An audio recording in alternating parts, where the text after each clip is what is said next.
Ei pessoal, meu nome é Silvia Mazzoni e bem-vindos a mais um vídeo do canal Redescobrindo o Caminho, onde aprendemos a ler a Bíblia sobre o olhar judaico-messiânico.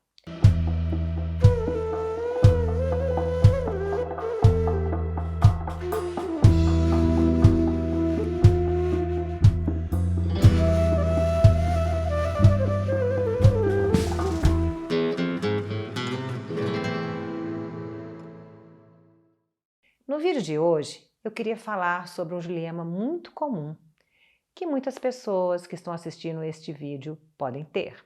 Eu não posso aceitar Jesus, pois se aceitasse estaria traindo a Deus. Só existe um Deus e não posso ter dois deuses. Inicialmente, esse dilema pode até parecer fazer sentido porque uma das importantes definições de Jesus é ele ser filho de Deus, o que poderia parecer que ele seria um segundo Deus. Dentro desse raciocínio, adorá-lo seria ser politeísta. Mas, na verdade, não existe nenhuma passagem na Bíblia explicando de forma didática a natureza de Deus. No Novo Testamento, encontramos citações como: a graça do Senhor Jesus e o amor de Deus e a comunhão do Espírito Santo sejam com todos vós. 2 Coríntios 13:13. Ide, portanto, e fazei discípulos de todas as nações, batizando-os em nome do Pai, do Filho e do Espírito Santo. Mateus 28:19. Esses versículos poderiam levar uma pessoa a imaginar que o Novo Testamento estaria ensinando a acreditar em três deuses. Dá até para entender por que essas pessoas teriam resistência, levando em consideração que os povos pagãos sempre materializavam seus deuses e os reduziam a imagens de escultura ou a elementos da natureza. Para compreender a forma dessas pessoas pensarem, temos que estar cientes de que eles se baseiam em vários relatos do Antigo Testamento que enfatizam a natureza imaterial de Deus. Então, obviamente, dentro dessa perspectiva, imaginar um Deus inefável e infinito que se faz homem parece ir na contramão da própria natureza de Deus. Para essas pessoas, a ideia de um ser ao mesmo tempo humano e divino, a princípio, parece originar-se da mitologia grega. E vamos ser sinceros, realmente parece. Parece que a história de Jesus não passa de uma lenda grega. Como aquelas histórias de Zeus, Titã, Poseidon. Mas calma, fica tranquilo, porque a história de Jesus não tem nada a ver com essas lendas. Vamos usar o hebraico, língua original da Bíblia, para analisar esse tema com cuidado. No início do livro de Gênesis, encontramos pela primeira vez a palavra errad. Mas, analisando a Bíblia escrita em sua língua original, comparado com a Bíblia escrita em português, reparamos imediatamente um erro de tradução. Vejamos o versículo. Chamou, pois, Deus a luz dia e as trevas noite. Houve tarde e manhã, o primeiro dia. Gênesis 1:5. Em português, lemos o versículo com a expressão de o primeiro dia, mas em hebraico está escrito dia 1, errad. Essa frase já vem com um erro de tradução. O tradutor provavelmente procurou solucionar um defeito na lógica do relato da criação, porque ao enumerar os dias da criação, o texto original inicia designando o primeiro dia como dia 1, errado.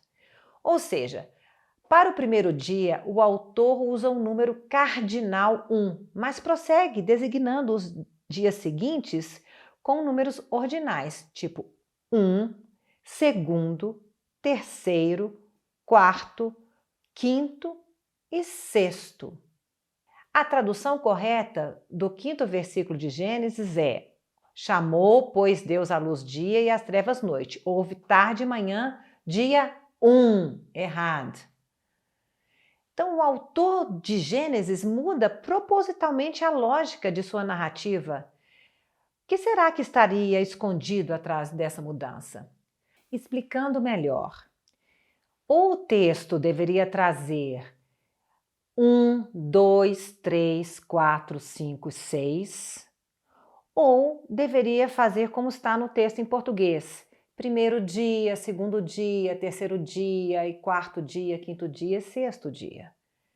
Mas o texto original, ele faz uma mistura entre essas duas formas de falar. Então ele fala segundo, terceiro, quarto, quinto, sexto. Então, será que não existiria alguma coisa escondida? Por que essa mudança, essa quebra na lógica? No hebraico, errad, pode se referir tanto a uma palavra no singular com a ideia de singular, como também a palavra no singular com a ideia de coletivo. O mesmo acontece no português. Por exemplo, uma pessoa ou uma família, um homem, um povo. Em Gênesis temos tarde e manhã, dia errado, dia 1. Homem e mulher, uma só carne. Quando nos referimos a algo único, para dar a ideia de unidade absoluta, usamos yahid, que é outra palavra no hebraico. É importante notar que Moisés conhecia perfeitamente esses dois conceitos. Em Gênesis 22:2, ao narrar a respeito de Abraão levando seu filho Isaque para ser sacrificado, ele registra: toma teu filho, teu único Yahid, filho, Isaque, a quem amas. Então a gente vê que quando Deus quis destacar a singularidade de quem ele estava falando, ele usou a palavra Yahid. Então vamos voltar à pergunta: por que Deus iria usar errado ao invés de primeiro, Rishon, quando ele está enumerando os dias da criação? Nossa hipótese é de que o Eterno queria trazer um destaque ao vocábulo errad, revelando assim a própria natureza múltipla dele mesmo, próprio Deus. Ou seja, só existe um Deus, errad. Assim como homem e mulher, errad, tarde e manhã, errad, existe um Deus. E ele vive simultaneamente dentro da perspectiva humana de tempo, espaço e matéria, como também fora dessas dimensões. Então finalmente podemos entender. Aceitando Jesus como Deus, não estamos sendo politeístas, mas sim acreditando em um Deus que se revela em várias dimensões, que é errado, mas que também existe lá. Na passagem de Marcos 12, 29 e 30, Jesus responde aos escribas sobre qual é o mandamento principal. Ouve, ó Israel, o Senhor nosso Deus é errado. Amarás, pois, o Senhor teu Deus de todo o teu coração, de toda a tua alma, de todas as tuas forças. Nessa oração famosíssima, chamada Shema, a mais famosa do judaísmo, está presente a palavra no singular, com ideia de coletivo, errad. A escolha dessa palavra é muito importante. Se Deus quisesse enfatizar somente a sua unicidade, estaria registrado no Shema: ouve, Israel, o Senhor nosso Deus é Yahid, ou é único. Mas não é assim que está. Está escrito errado. Então ele usa propositalmente uma palavra que transmite um conceito de pluralidade. Ouve, ó Israel, o Senhor nosso Deus é um. Essa marca divina do Shema é realmente sensacional e só podemos vê-la no hebraico, pois nossa língua, essa nuance não aparece. Um observador atento pode também perceber que ao escrever errado, a Bíblia acaba destacando indiretamente a palavra Rishon, a palavra primeiro. E a raiz da palavra Rishon tem a sua essência contida em 3 letras, o Resh, o Aleph e o Shin. E elas, coincidentemente, são encontradas na primeira frase da Bíblia, quando registra a palavra princípio, Rishon. E a gente pode ler, né? No princípio, tempo, criou Elohim, substantivo coletivo, que expressa um conceito composto, Elohim, os céus, que é o espaço, e a terra, que é a matéria.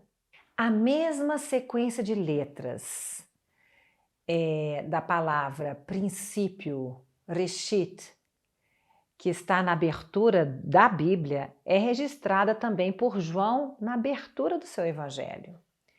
No princípio, Reshit, era o verbo, e o verbo estava com Deus, e o verbo era Deus. Ele estava no Reshit, ou no princípio, com Deus.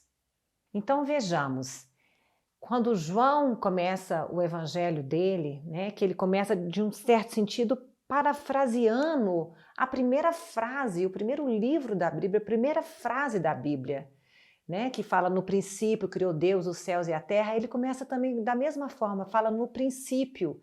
E nesse breve trecho dele, de João 1:1, ele repete a palavra princípio 2 vezes, sendo que incluído dentro da palavra princípio está a palavra Rosh, que é aquela palavra cabeça, porque o Senhor, ele é o cabeça, Jesus é o cabeça, Deus é o cabeça da criação. Não estaria aí, talvez, uma outra dica de que a natureza de Deus ela não pode ser restrita a nenhum tipo de universo, nem no nosso universo do tempo, espaço e matéria, nem no universo do mundo por vir.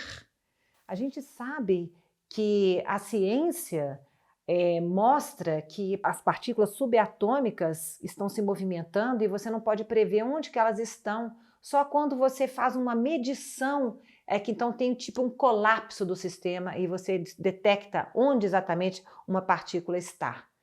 Se isso se deve no mundo físico, a gente pode ver essa quase que ambiguidade de que em determinado momento parece que não se sabe onde a partícula está, quanto mais o Deus Criador.